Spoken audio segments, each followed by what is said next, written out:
విశ్వాసంలోను, సహవాసంలోను, భక్తిలోను మమ్ములను స్థిరపరుస్తారని మీరే సహాయం దయచేయమని ప్రభువు రక్షకుడునైన యేసుక్రీస్తు వారి పేరుట ఈ ప్రార్థన అడిగి వేడుకొనుచున్నాము తండ్రి. ఆమేన్. దేవుడి వాక్యంలో నుండి కొన్ని ప్రాముఖ్యమైన సంగతులు మనం నేర్చుకుందాం. పరిశుద్ధ గ్రంథాలు కలిగిన వాళ్ళందరూ కూడా పరిశుద్ధ గ్రంథాలు తెరిచి మత్తయి సువార్త 28వ అధ్యాయం, మత్తయి సువార్త 28వ అధ్యాయం 6వ వచనాన్ని ఒకసారి చదువుదాం.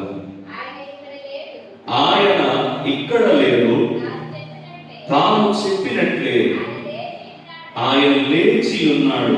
అందరూ ఈ మాట నాకు చెప్పండి. ఆయన ఇక్కడ లేడు, తాను చెప్పినట్టే ఆయన లేచి ఉన్నాడు. దేవునికి స్తోత్రం కలుగును గాక.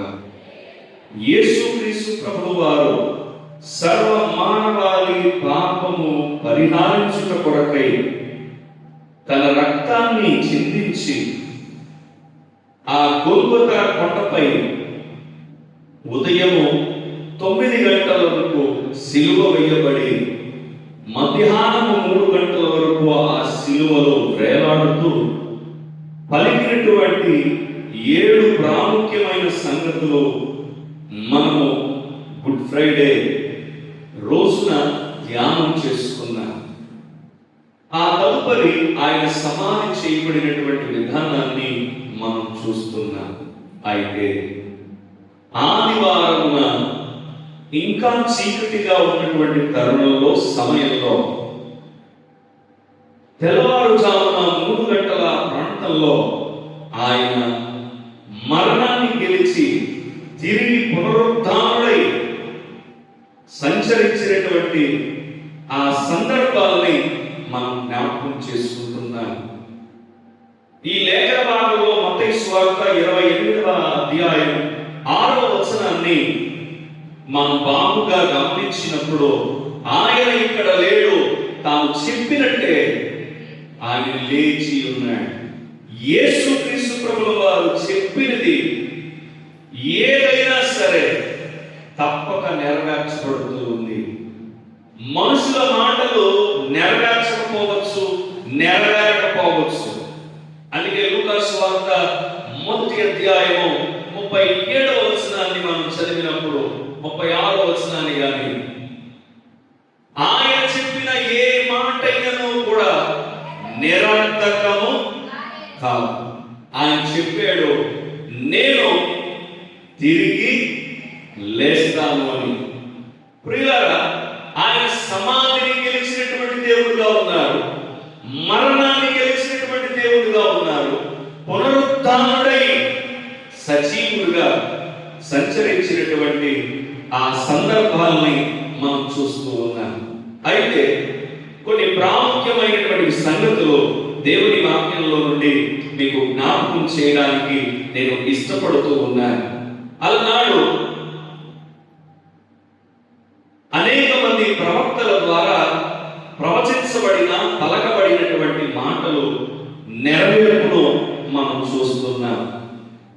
యేసుక్రీస్తు ప్రభువు వారు పుట్టక మునుపే ఆయన గురించినటువంటి ప్రవచనాల్ని, లేకపోతే ఆయన జీవితాన్ని గురించిన ప్రవచనాల్ని, ఆయన మరణాన్ని గురించినటువంటి ప్రవచనాల్ని, ఆయన పునరుత్థానాన్ని గురించినటువంటి ప్రవచనాల్ని మనం దేవుని వాక్యంలో చూస్తూ వచ్చినాం. అందులో ప్రాముఖ్యంగా ప్రభువునందు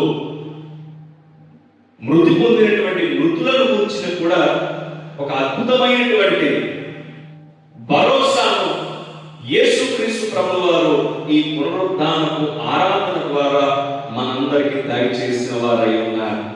అందుకనే యేసునందు మృతి పొందినటువంటి మృతులు ధన్యులు, వారు మరలా లేపబడతారు అని ప్రాముఖ్యమైనటువంటి సంగతి ఈ లేఖనం ద్వారా మనం తెలుసుకోగలుగుతున్నాం. అయితే యెహెజ్కేలు గ్రంథంలో నుండి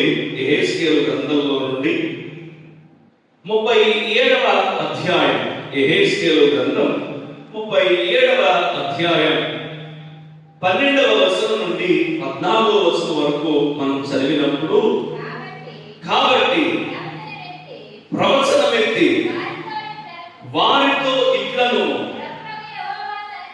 ప్రభువుకు యెహోవా సెలవిచ్చినదేమనగా, నా ప్రజలారా, మీరున్న సమాధులను నేను తెరచుదును, సమాధులలో నుండి మిమ్మును బయటకు రప్పించి ఇశ్రాయేలు దేశంలోనికి మిమ్ములను తోడుకొని వచ్చేదను. నా ప్రజలారా, నేను సమాధులను తెరచి సమాధులలో ఉన్న మిమ్మును బయటకు రప్పించగా నేను యెహోవానై ఉన్నానని మీరు తెలుసుకుంటారు. దేవునికి స్తోత్రం కలుగును గాక. ప్రభువునందు మిక్కిలి ప్రియులారా, దేవుని యొక్క ప్రవక్త అయినటువంటి యెహెజ్కేలు గ్రంథకర్త ద్వారా ఒక ప్రవచనాన్ని ప్రవచించారు. నేను వారటువంటి సమాధులను తెరచుదును. వారు ఏం చేస్తారు? ఆ సమాధులలో నుండి బయటకు వస్తారు. ఏమండి? ఇశ్రాయేలు దేశంలో వారు సంచారం చేస్తారు. ఈ రోజున ఈ యొక్క ఈస్టర్ ఆదివారం ఉన్న చాలా మంది చనిపోయిన వారి యొక్క సమాధుల దగ్గర చాలా చక్కగా శుభ్రపరుస్తూ ఉంటారు. చక్కని రంగుల చేత చాలా మంది వారి ఎడల వారికి ఉన్నటువంటి ప్రేమను కనపరుస్తూ ఉంటారు. అయితే ఒకానొక దినమందు దేవుడు అంటున్నాడు, నేను వారి సమాధులను తెరచుదును. ప్రియులారా, మీకు ఇంకా బాగా అర్థమవడం కోసం చెప్పే ప్రయత్నం చేస్తూ, యేసుక్రీస్తు ప్రభువు వారు ఎలాగైతే సమాధిలో నుండి బయటకు వచ్చి ఉన్నారో, అలాగ ప్రభువునందు విశ్వసించినటువంటి మనము, లేకపోతే మన పితరులు మరలా సమాధులలో నుండి తిరిగి లేపబడతారు. ఇది దైవజనుడైనటువంటి యెహెజ్కేలు ప్రవచించినటువంటి ప్రవచనం. ఇది ప్రవక్త చెప్పిన మాట ఇలా ఉన్నది. రెండవదిగా మనం చూసినప్పుడు యేసుక్రీస్తు ప్రభువు వారు ఒక మాట చెప్పిన యోహాను సువార్త 5వ అధ్యాయం, యోహాను సువార్త 5వ అధ్యాయం 28వ వచనాన్ని 29వ వచనాన్ని మనం చదువుదాము. దీనికి ఆశ్చర్యపడుడి, ఒక కాలం వచ్చుచూ ఉన్నది, ఆ కాలాన సమాధులలో ఉన్న వారందరూ ఆయన శబ్దము విని మేలు చేసిన వారు జీవ పునరుద్ధానమునకును, కీడు చేసిన వారు తీర్పు పునరుద్ధానమునకును బయటకు వచ్చెదరు. ప్రియులారా, యెహెజ్కేలు గ్రంథకర్త ద్వారా ప్రవచించబడినటువంటి ప్రవచనాన్ని క్రొత్త నిబంధనలో యోహాను గారి ద్వారా యేసుక్రీస్తు ప్రభువు వారు తెలియచేసినటువంటి విషయాన్ని ఇక్కడ మనం చదువుతున్నాం. ఏ పడక అవసరం లేదట, దీనికి ఆశ్చర్య పడవలసిన అవసరత లేదు. ఒక కాలం వచ్చి ఉన్నది, ఆ కాలాన సమాధులలో ఉన్న వారందరూ ఆయన శబ్దం విని. ఈ రోజున మనం సమాధుల దగ్గరికి వెళ్ళి ఎన్ని పాటలు పాడినా, ఎన్ని వాక్యాలు చెప్పినా, ఎన్ని చేసినా వారు వెళ్ళారు. కానీ ఒకానొక కాలం వస్తుంది, ఆ సమయాన ఆయన శబ్దము వారు వింటారు. అంత మాత్రమే కాదు, మేలు చేసిన వారు జీవ పునరుద్ధానానికి, కీడు చేసిన వారు ఏమండి తీర్పు పునరుద్ధానమునకును బయటకి వచ్చెదరు. దేవునికి స్తోత్రం కలుగును గాక. హల్లెలూయా. యేసుక్రీస్తు ప్రభువు వారు ఈ మాట ప్రస్తావిస్తూ వచ్చారు.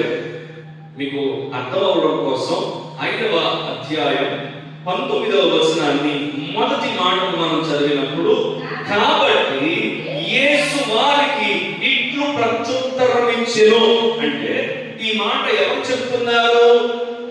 యేసుక్రీస్తు ప్రభుల వారే చెప్తూ ఉన్నారు. ఇందాక మనం చూసేమో ప్రవక్త చెప్పిన మాటను, ఇక్కడ యేసుక్రీస్తు ప్రభుల వారు చెప్పిన మాటను మనం చూస్తున్నాం. అంత మాత్రమే కాదు, ఆయన చెప్పినట్టే చేశారు. చూడండి, యోహాను సువార్తలోనే 11వ అధ్యాయంలో, యోహాను సువార్త 11వ అధ్యాయము మనం చదివినప్పుడు, యేసుక్రీస్తు ప్రభుల వారు బాగుగా ప్రేమించినటువంటి ఒక కుటుంబం మనకు కనబడుతుంది. మరియా, మార్తా, లాజరు అనబడినటువంటి ఒక కుటుంబాన్ని యేసుక్రీస్తు ప్రభుల వారు బాగుగా ప్రేమించారు. ఆ బేతనీ అనేటువంటి గ్రామంలో యేసుక్రీస్తు ప్రభుల వారు తరచుగా వచ్చుచూ ఉండేవారు.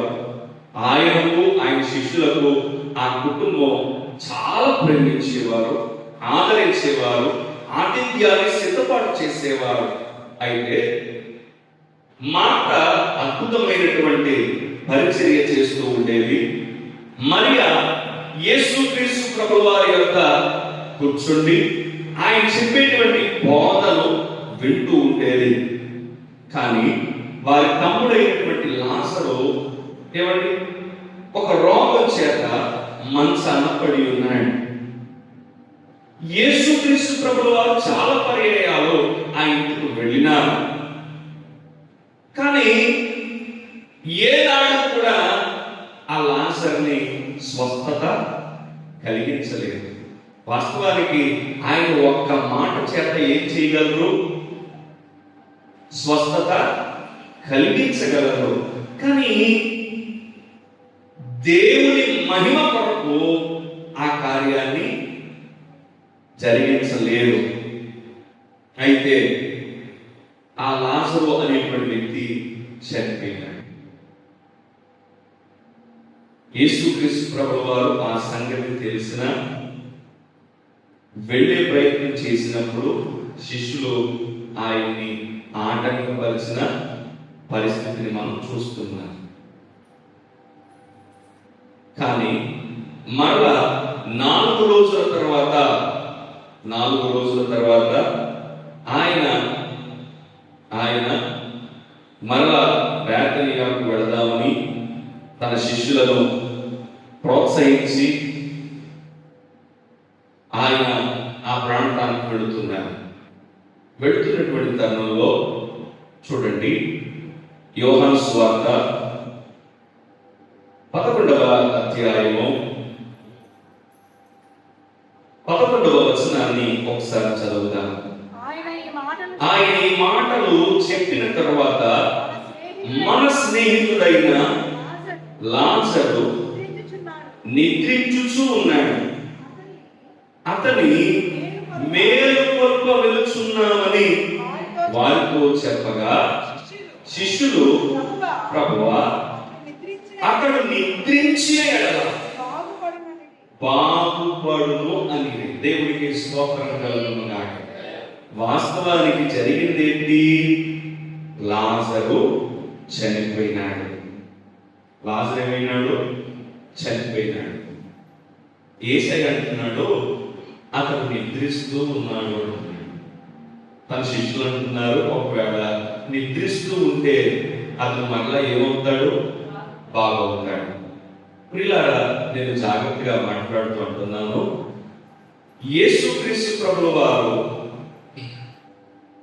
లాజరు గురించి మాట్లాడుతున్నటువంటి ఆ మాటలో ఒక అంతరార్థం దాగి ఉంది.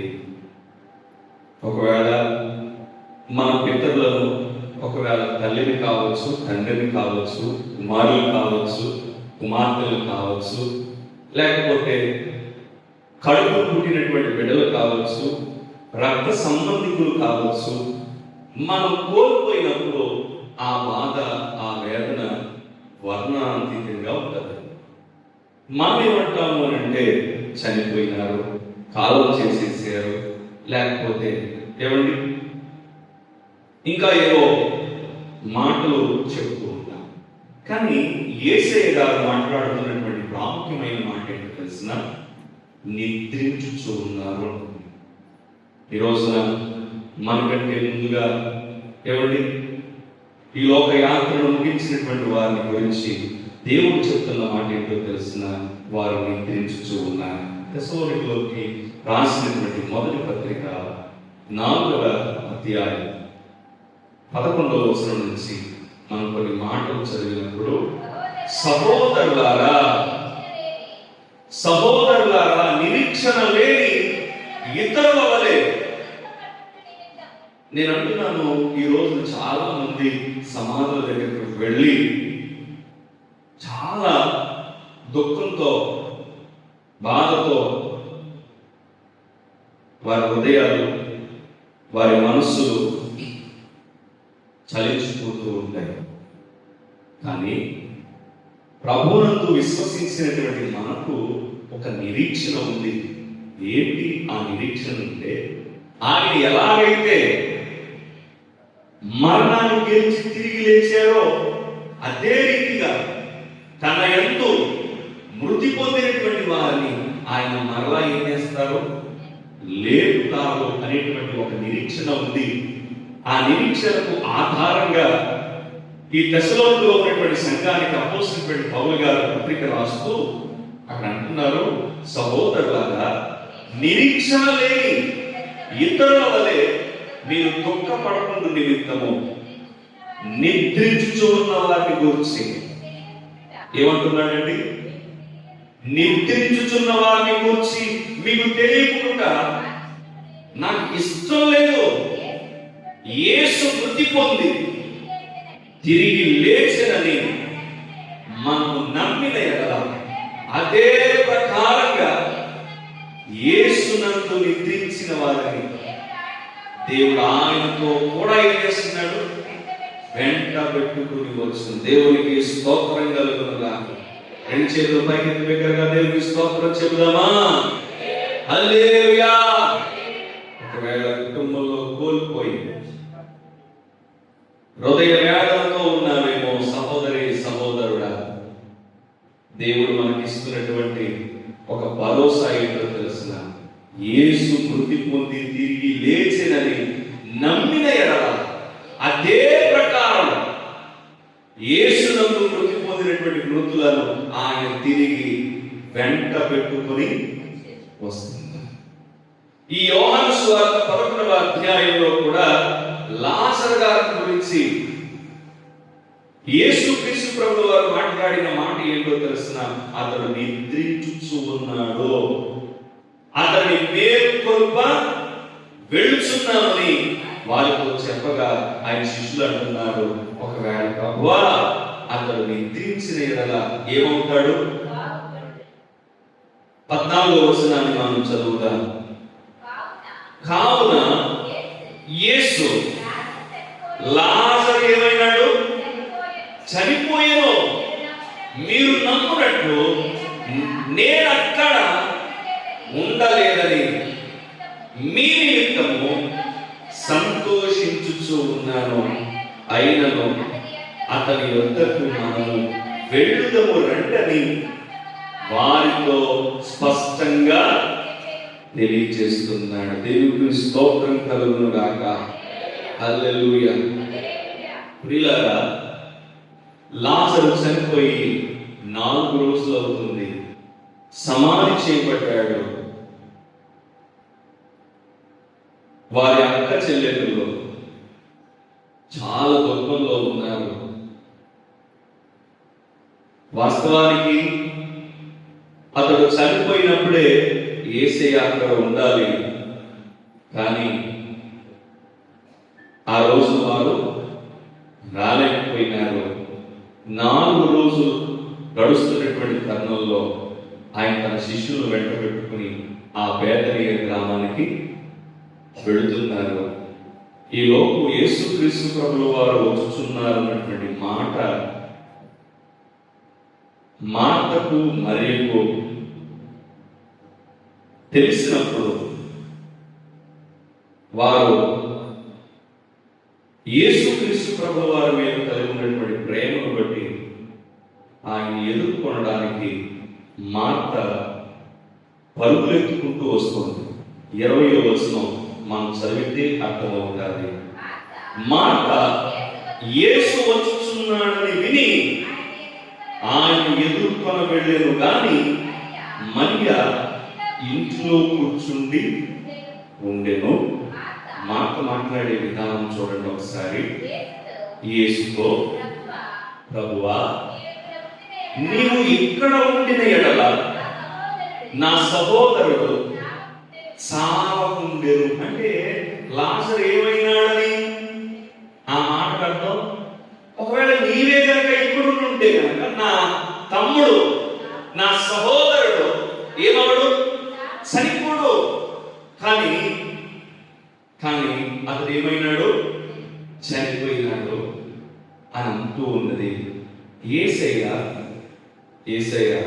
ఆ మాట విని ఏమంటున్నారో తెలిసిన, ఇప్పుడైనాను, చూడండి ఈ మాట మరియా మార్త మాట్లాడుతూ ఉంటున్నారు, ఇప్పుడైనాను నీవు దేవునిని ఏమడిగినను దేవుడు నీకు అనుగ్రహించునని ఎరుగుదునెను. యేసు నీ సహోదరుడు మరలా లేచునని ఆమెతో చెప్పగా, చూడండి జాగ్రత్తగా పట్టుకోవలసిన విషయం, యేసుక్రీస్తు ప్రభువు వారు మాట్లాడుతున్నటువంటి మాట, యేసు నీ సహోదరుడు మరలా లేచునని ఆమెతో చెబుతూ ఉన్నాడు. ఎంత ప్రాముఖ్యమైనటువంటి సంగతిని మార్తకు యేసుక్రీస్తు ప్రభువు వారు తెలియజేస్తున్నారు అని అంటే, అతడు మరలా లేచును. ఇందాక యెహెజ్కేలు గ్రంథకర్త చెప్పినాడు, నేను వారి సమాధులను తెరుస్తాను, వారినటువంటి స్థలాల్లో నుండి, సమాధిలో నుండి బయటకు వస్తారు అని, వారు ప్రభుని మహిమపరచగలుగుతారని ప్రవచించాడు. యోహాను సువార్త 11వ అధ్యాయంలో యేసుక్రీస్తు ప్రభువు వారు మనకు తెలియజేస్తున్న మాట ఏంటో తెలుసిన, ఇదిగో నీ సహోదరుడు మరలా లేచునని ఆమెతో చెప్పగా, మార్త ఆయనతో అంత్య దినమున పునరుత్థానమునందు, అంటే మనందరికీ ఏముందని చెప్తుంది అమ్మా అని అంటే, పునరుత్థానము ఉంది. ప్రభువునందు విశ్వసించినటువంటి వారికి, దేవుని యొక్క చిత్తానుసారంగా ప్రవర్తించేటువంటి వారి జీవితంలో పునరుత్థానము ఉంది అని ఆమె మాట్లాడుతున్నటువంటి మాటను చూసినప్పుడు యేసయ్య అంటున్నారు, అందుకు యేసు, పునరుత్థానము జీవమును నేనే, నా యందు విశ్వాసించువాడు చనిపోయినను బ్రతుకును. దేవునికి స్తోత్రం కలుగును గాక. హల్లెలూయా, హల్లెలూయా. ప్రభునందు ప్రియులారా, ప్రభునందు విశ్వాసం ఉంచిన వాడు చనిపోయినను ఏం చేయబడతారు, తిరిగి లేపబడతారు. కనుక యేసుక్రీస్తు ప్రభువు వారి యొక్క పునరుత్థానం మనందరికీ ఒక భరోసాను దయచేస్తా ఉంది. ప్రభునందు విశ్వసించిన వాడు చనిపోయినను మరలా ఏం చేయబడతారు, లేపబడతారు. ఎలాంటి అనుభవాన్ని మనం కలిగి ఉంటామనంటే, ఆ లాజరు జీవితంలో చనిపోయి 4 రోజులైనా కూడా యేసుక్రీస్తు ప్రభువు వారు మరలా లాజరుని ఏం చేశారు, బ్రతికించారు. ఇంతకు మునుపు అనారోగ్యం చేత ఉన్నవాడు దేవుని యొక్క మాటను బట్టి శారీరకమైనటువంటి బలహీనతల నుండి విడుదల పొంది పునరుత్థానానికి లాజరు జీవితాన్ని మనం చూస్తూ ఉన్నాం. ఆ చదివితే, అందుకు యేసు నీవు నమ్మిన ఎడల దేవుని మహిమను చూతువు అని నేను నీతో చెప్పలేదా అని ఆమెతో అనెను. అంతట వారు ఆ రాయి తీసివేసిరి. యేసు కన్నులు పైకెత్తి, తండ్రి, నీవు నా మనవి విన్నందుకు నీకు కృతజ్ఞతాస్తుతులు చెల్లించుచు ఉన్నాను.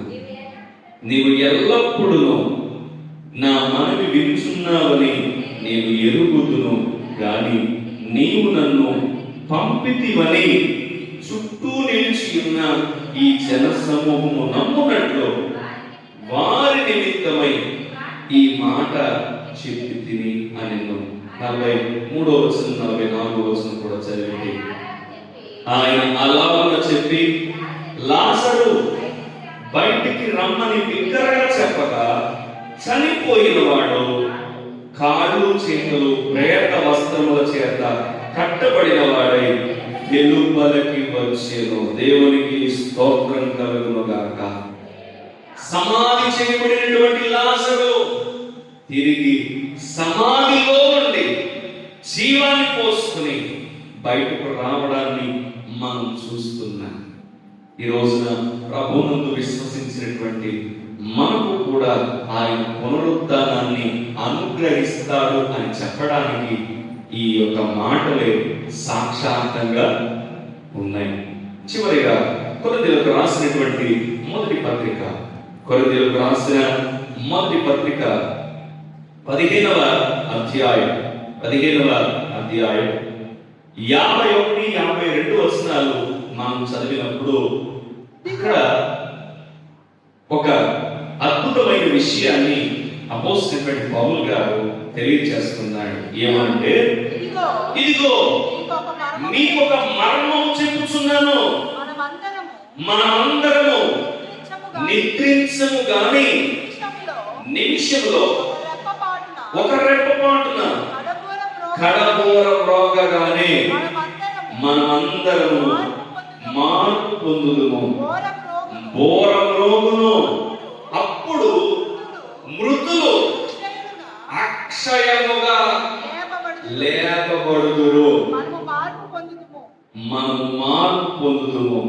తర్వాత వచనం కూడా, క్షయమైపోయేటువంటి ఈ శరీరము అక్షయతను ధరించుకొనవలసిన ఉన్నది, మత్స్యమైన ఈ శరీరము అమర్త్యతను ధరించుకొనుచున్నది. దేవునికి స్తోత్రం కలుగును గాక. హల్లెలూయా. అపోస్తలుడైన పౌలు గారి ద్వారా మనం తెలియజేసిన మాట ఏంటంటే, క్షయమైపోయినటువంటి ఈ శరీరం అక్షయతలోనికి నడిపించబడతారు.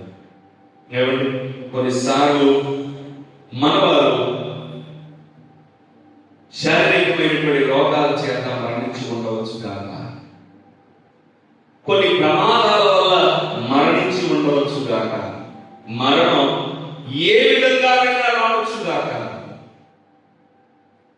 శరీరం మంటి నుండి వచ్చింది కాబట్టి మంటికి చేర్చబడింది.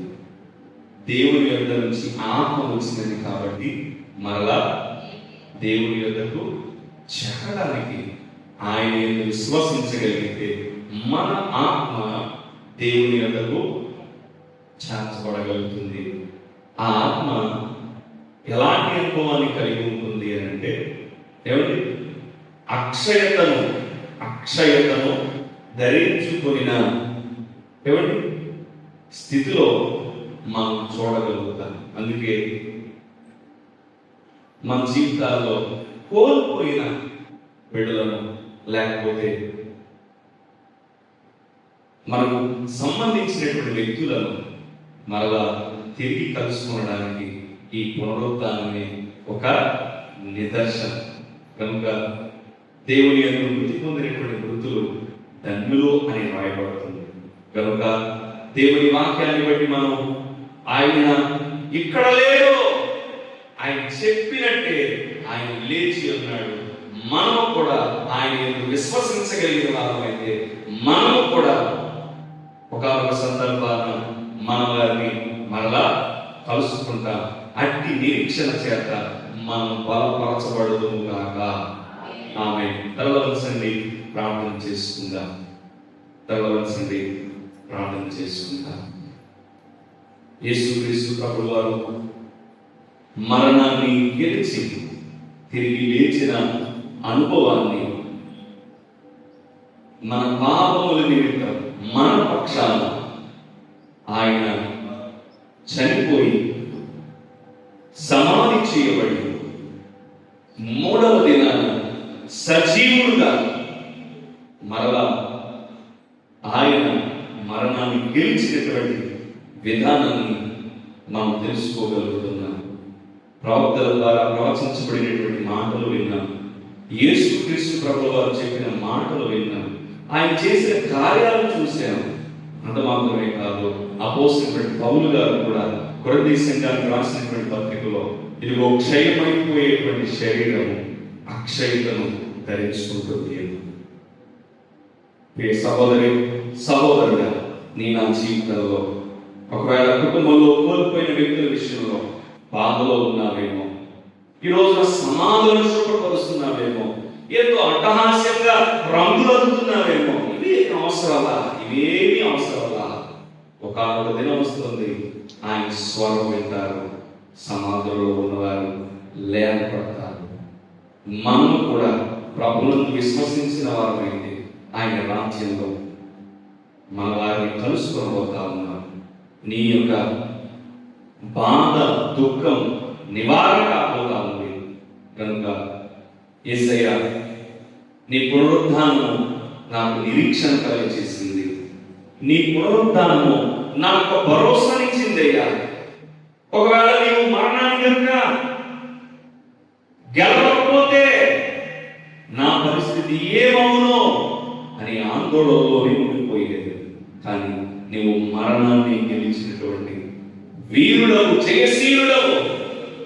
అందును బట్టి వందనాలు తెలియజేస్తూ నీ కృపా కాపుదల నాకు, మాకు, మా అందరికీ సమృద్ధిగా దయచేయమని ఈ ఉదయకాల సమయంలో ఈ కూడికలో ఏకీవించినటువంటి ప్రతి సహోదరి సహోదరులను, చిన్నలు, పెద్దలు, యవనస్తులు, వృద్ధులు, కన్యకులు, బాలులను బట్టి నీకు వందనాలు తెలియజేస్తూ దేవా, నీ మాట నన్ను మమ్మల్ని బలపరిచేదిగా ఉంది కనుక అలనాడు మీరు సెలవిచ్చినట్టుగా ఆయన ఇక్కడ లేడు, ఆయన సమాధుల్లో ఉండేవాడు కాదు,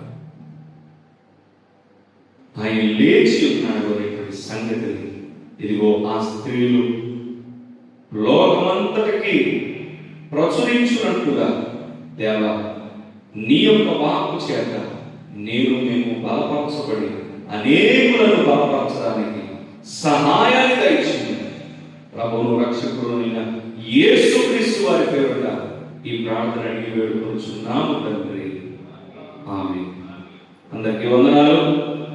హ్యాపీ ఈస్టర్ చెప్పండి అందరూ. కనుక ఆయన పునరుద్ధానం మనకు క్షేమాన్ని దయచేయుగాక, ఆయన పునరుద్ధానం మేలు కలగజేయుగాక, ఆయన పునరుద్ధానం మనకు మరింత జీవాన్ని కలగజేయుగాక, ఆయన నిరీక్షణ చేత మనం ముందుకు కొనసాగుతుగాక. అందరికీ వందనాలు.